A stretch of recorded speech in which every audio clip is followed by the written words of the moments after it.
Hello friends, आप सभी का स्वागत है अपने यूट्यूब चैनल 3S ट्रबल में। और हम आ चुके हैं एक नया ब्लॉग और नया बिजनेस आइडिया लेकर, जहां पर एक यूथ, एक पर्सन बहुत ही अच्छी तरीके से मिनिमम इन्वेस्टमेंट के साथ अच्छा बिजनेस कर सकता है। जैसा मेरे ऊपर आप देख सकते हैं सामने कि यहाँ पर ये जो बिज़नेस आइडिया है वो है जन सेवा केंद्र का बिज़नेस आइडिया। जन सेवा केंद्र आपने घर घर, गांव या कस्बे में आपने हर जगह पर देखा होगा, और इवन आपने भी जन सेवा का कभी ना कभी चक्कर जरूर लगाया होगा। तो आज हम एक ऐसे शख्स से मिलवाते हैं जिन्होंने काफ़ी लंबे अरसे से जन सेवा केंद्र चला रहे हैं, और वहाँ पर जाने वाले क्या रिक्वायरमेंट, कितना एजुकेशन यहाँ पर रिक्वायरमेंट होती है और कितना इन्वेस्टमेंट मिनिमम ज़रूरत रहेगी, पूरा हम यहाँ पर उनसे जानने वाले हैं। तो आइए चलते हैं, सर से बात करते हैं। तो सबसे पहले हम आपको सर से इंट्रोड्यूस करवाते हैं। ये संतोष जी हैं, और संतोष जी लगभग पिछली 4 साल से इस बिज़नेस को संभाल रहे हैं। और जनसेवा केंद्र के साथ साथ आप जैसा हमारे पीछे देख पा रहे होंगे कि इन्होंने गिफ्ट हाउस भी खोल रखा है और काफ़ी बेहतर तरीके से इस बिज़नेस को रन कर रहे हैं। संतोष सर, आप हमें ये बताइए, हमारे व्यूअर्स को बताइए कि आपको इस बिज़नेस का आइडिया कहाँ से आया? ये जैसे भारत सरकार को देखते हुए कि आजकल डिजिटल इंडिया का काम ज़्यादा चल रहा है, तो डिजिटल इंडिया के तहत सारा काम जो हो रहा है वो ऑनलाइन ही हो रहा है। तो उसी के चलते हमको दिमाग में आया कि डिजिटल काम ज़्यादा से ज़्यादा किया जाए, जिससे कि लोगों को ज़्यादा से ज़्यादा डिजिटल सर्विस प्रोवाइड की जा सके। यानी कि जो भारत सरकार की डिजिटलाइजेशन जो सर्विसेज चल रही हैं, ई गवर्नेंस सर्विस चल रही है, तो इसके थ्रू क्या क्या मतलब आप यहाँ पर फिल करते हैं, लोगों को सर्विस दे रहे हैं? इसमें एक तो बैंकिंग आउटलेट का सर्विस रहता है, बाकी इंटरनेट से संबंधित सभी तरह के कार्य किए जाते हैं, कुछ भी काम हो। ऑनलाइन नौकरियों के फॉर्म भी भरे जाते हैं, और ये आयाजात मूल निवास वगैरह ये भारत सरकार की जो ई डिस्ट्रिक्ट के अंतर्गत आता है, वो सभी फैसिलिटीज़ में आती हैं। यानी कि जो आयाजात मूल निवास हुआ, वो सारे फैसिलिटीज़ और जो ई गवर्नेंस सर्विसेज वो सारी आप प्रोवाइड करते हैं? पैन कार्ड हो या आधार कार्ड भी आप करते हैं क्या?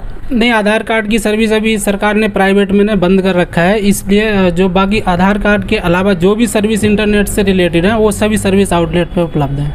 यानी कि आपको अगर इस बिज़नेस को करना है, एक नया यूथ इस बिज़नेस को करना चाहे, तो सबसे पहले उसे क्या क्राइटेरिया, क्या कोई क्वालिफिकेशन की ज़रूरत रहती है? अब इसमें थोड़ा इंटरनेट से संबंधित सभी वर्क होते हैं, तो इंटरनेट का थोड़ा पहले नॉलेज लेना पड़ता है। जब जो भी कंप्यूटर से रिलेटेड काम होते हैं उसके कंप्यूटर का नॉलेज पहले उसको करना ज़रूरी है इसके लिए। यानी कि कोई क्वालिफिकेशन क्राइटेरिया रहता है क्या? क्वालिफिकेशन के लिए वही इंटरमीडिएट होना चाहिए, बाकी तो सब सीख लेता आदमी जो चाहिए। तो यानी कि मिनिमम इंटरमीडिएट होना चाहिए, 12th पास होना चाहिए। अच्छा, इस बिज़नेस को करने से पहले जैसे कोई अगर यूथ करना चाहता है तो कहाँ से इससे अप्लाई करना पड़ता है, कैसे वो इस बिज़नेस को खोल सके?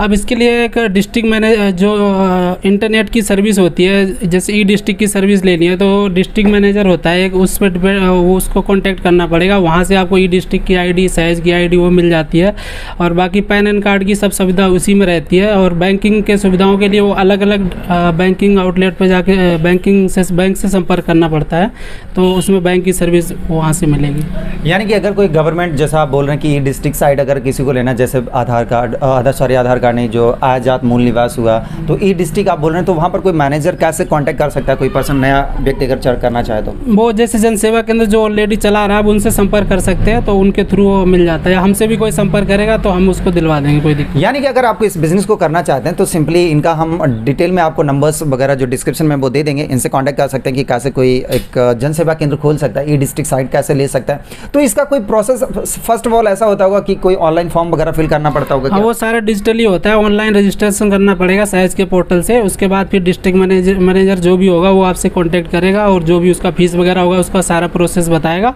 और उसके बाद फिर वो आगे आपका प्रोसेस जारी। मतलब कुछ फीस भी रिक्वायरमेंट होती है इसका लेने का? हाँ, फीस होता है इसका। तो कितना एक व्यक्ति अगर एक नया यूथ करना चाहे या कोई भी करना चाहे इस बिजनेस को, मान लीजिए मैं ही इस बिजनेस को करना चाहता हूँ, तो मिनिमम कितना इन्वेस्टमेंट से शुरुआत कर सकता हूँ? इसमें आईडी में ज़्यादा खर्चा नहीं है, एक लैपटॉप चाहिए आपको, एक प्रिंटर चाहिए, बाकी जनसेवा केंद्र का काम कर सकते हैं इजीली। मोस्टली 10,000 रुपये में आप शुरू कर सकते हैं इसको। यानी कि 10,000 में मतलब ये काम कर सकते हैं। अगर कोई लैपटॉप और जो आपने प्रिंटर, ये कॉमन है, ये सारी चीज़ें होनी चाहिए? हाँ, ये पहले से होनी चाहिए आपके पास। ओके। तो आप मतलब कितना, अगर मैं आपसे यहाँ पर जानना चाहूँ कि लगभग आपने इन्वेस्टमेंट लगभग कितना कर रखा होगा यहाँ पर? लगभग इन्वेस्टमेंट तो 50-60 हज़ार रुपये का सिस्टम बनवाने में आ जाता है, काउंटर और बाकी शॉप का वगैरह देख वो सारा मिला के। यानी कि एक व्यक्ति जो बाहर कमाना चाहता है, कि जैसे हम लोग जाते हैं कि बाहर से जाके कमाने जाते हैं, तो सिंपल एक अपना घर पर बिजनेस कर सकते हैं, लोगों की सेवा कर सकते हैं, और इस अच्छा बिजनेस है जहां पर आप अच्छी इनकम जनरेट कर सकते हैं। तो क्या संतोष जी आप हमारे व्यूअर्स को ये बता सकते हैं कि एक व्यक्ति एक महीने के अंदर कितना यहाँ से इनकम जनरेट कर सकता है? एक महीने के अंदर 15 से 20 हज़ार रुपये आप इनकम जनरेट कर सकते हैं। अगर आपका अच्छी लोकेशन पे शॉप मिल जाए ये जन सेवा केंद्र का, तो उसमें 15 से 20 हज़ार रुपये आप इजीली निकाल सकते हैं इसमें। यानी कि आपने देखा कि जो हम लोग बाहर यूथ एक काम करने के लिए बाहर जाते हैं, एक पढ़ा और लिखा यूथ एक अपना स्टार्टअप कर सकता है जहाँ पर आप 15 से 20 हज़ार रुपये मंथली इनकम कर सकते हैं। तो संतोष जी, हम आपसे जानना चाहते हैं, जैसा आपने मैं आपकी शॉप में देख पा रहा हूँ काफ़ी पीछे जो बॉक्स रखे हैं, ये क्या शॉप और कर रखे हैं? ये मैंने कुछ आइडिया यूट्यूब से पहले देखा था। ये मेरे गिफ्ट आइटम का मटेरियल, इसको मैंने फिरोजाबाद से लिया था। तो गिफ्ट इसके साथ साथ जैसे जनसेवा केंद्र के साथ साथ ये एक साइड बिजनेस है गिफ्ट आइटम का, जो सीजन पे बिकता है। जैसे अभी शादी विवाह का सीजन चलेगा तो उस टाइम पे ये गिफ्ट आइटम बहुत बिकते हैं। फिर शादी विवाह में गिफ्ट देने के लिए लड़कियों के लिए खासकर होते हैं। यानी कि आपने देखा कि एक जनसेवा के एक साथ साथ ये एक गिफ्ट सेंटर भी चला रहे हैं, तो काफ़ी कह सकते हैं कि इजीली इस पर ज़्यादा काम फोकस करना नहीं होता है। और पीछे जो गिफ्ट है वो सीजनल इनका है, तो काफ़ी ज़्यादा मतलब ये इनकम कर रहे हैं। तो संतोष जी, लास्ट मैं फाइनल आपसे ये पूछना चाहता हूँ कि अगर कोई व्यक्ति इस बिज़नेस को करना चाहे, अगर कुछ उसे प्रॉब्लम्स आती हैं, तो क्या उसकी आप मदद कर सकते हैं? जी बिल्कुल मदद कर देंगे।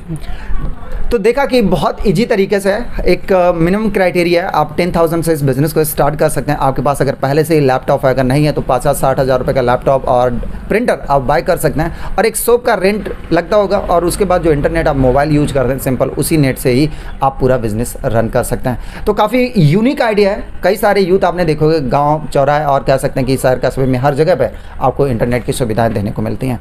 और आप लगातार देख रहे हैं कि गवर्नमेंट भी चाहती है कि ज़्यादा से ज़्यादा आउटलेट्स देखने को मिले। तो क्या आप यहाँ पर कौन कौन, जैसे आपने बताया कि ये सारी सुविधाएं देते हैं, तो बैंकिंग की भी सुविधाएं आप देते होंगे? जी बैंकिंग की सुविधा रहता है। जैसे आधार से पैसे निकालना या किसी को पैसे कहीं ट्रांसफ़र करने हैं, तुरंत तत्काल मनी ट्रांसफ़र वगैरह, ये सारी सुविधाएं उपलब्ध हैं। तो इसमें कुछ चार्जेस मिलता है या कि बैंक की तरफ से आपको मिलता है, क्या कैसा होता है इसका? इसमें मोस्टली कुछ बैंक की तरफ से भी कमीशन मिलता है EPS से जो हम पैसे निकालते हैं, और कुछ हम कस्टमर से भी लेते हैं, 1% जो होता है मोस्टली।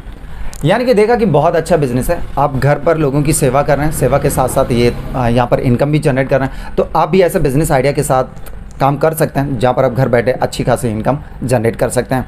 अगर आप फ्रेंड्स इस यूनिक आइडिया के साथ आप काम करना चाहते हैं तो सर का डिस्क्रिप्शन में नंबर दे दिया है, कैसे आपको ई-डिस्ट्रिक्ट साइड लेना है, और जितना भी प्रोसेस है इनके आप कॉन्टैक्ट का नंबर से ही बात कर सकते हैं, पूरा डिटेल आपको मिल जाएगा।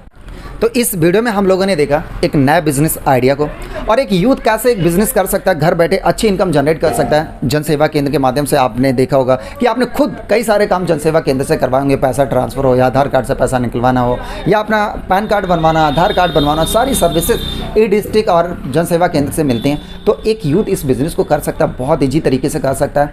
और अभी तक हमारा ये मोटो है कि आप तक नए बिजनेस आइडिया तक पहुँचा सकें, और ज़्यादा से ज़्यादा मैं आप तक बेहतरीन बिजनेस आइडिया पहुंचाना चाहता हूं। तो नियमित रूप से बिजनेस आइडिया को फॉलो करने के लिए आप हमारे चैनल को फॉलो कर सकते हैं, चैनल को सब्सक्राइब कर सकते हैं। अगर वीडियो अच्छा लगे तो ज़रूर लाइक करिएगा। Thank you for watching. Have a nice day.